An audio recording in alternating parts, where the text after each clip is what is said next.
Your Local 2 Weather Authority forecast.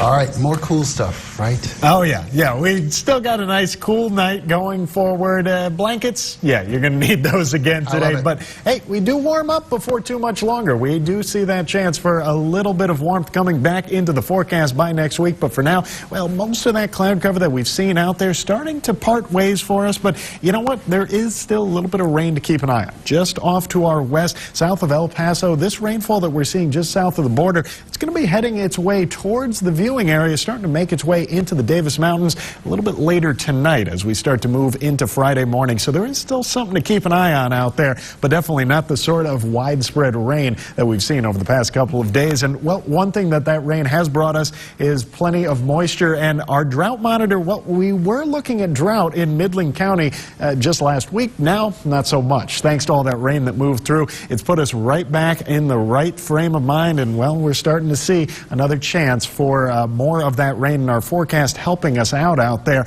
But you can see the majority of the state really not dealing with the same level of rain that we've seen recently. While we do still have some clouds, some rainfall off the Gulf Coast, that's about it out there. It's a big change, and as we start to see high pressure moving in, it's going to continue to clear us out as we make our way towards this weekend. But that doesn't mean we didn't see anything out there. We still got nearly an inch out in San Angelo, a little over a half inch in Del Rio, just not quite as much here in West Texas. We've begun to dry out, and again, it's the high pressure that we have to thank for this change in the forecast, and this is just making its way right on through the state. That's going to continue to track down towards the south and just clear us out over the next couple of days, give us a chance for a little bit of sunshine by the time next week rolls around. But again, the rain chances haven't completely left us just yet. Overnight, that'll bring our next best chance to see a little bit of rain down into the Davis Mountains, down to our southwest.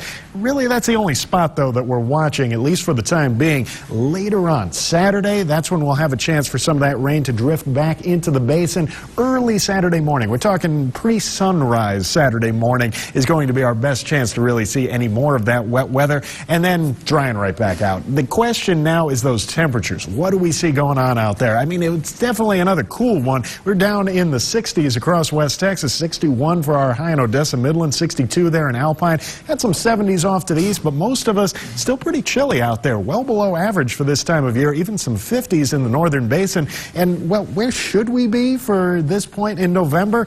Really, we'd be looking at upper 60s, lower 70s. Instead, we're 60 degrees on the nose. So you still have a ways to go before we get back up to those average numbers out there. But there is a chance to warm up moving forward, and we're going to start to feel that at least a little bit tomorrow.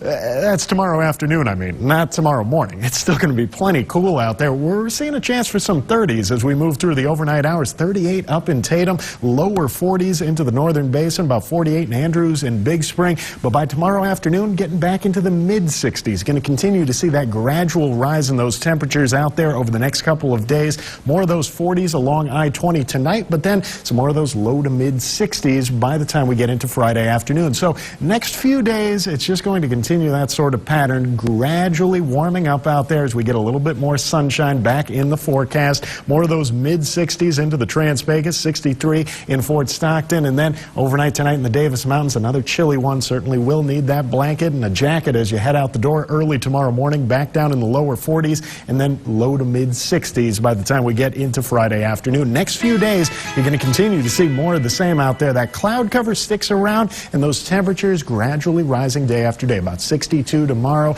back up to 63 on Saturday, 69 by Sunday. We make that jump, getting back towards the 70s, and then once we move into next week, you see those clouds begin to part a little bit more sunshine in the forecast as we return to the lower 70s Monday and Tuesday, mid-70s by Wednesday and Thursday. Plenty of sunshine out there Tuesday and Wednesday of next week, but then we start to dip back down. You see a little hint of that near the end of the 7-day forecast, and, well, long term, it does look like we are going to be cooling off as we move towards next weekend. So if you're a fan of those 60s, they're not going to be gone for long, but if you're looking for a little warming, we got that in the forecast too.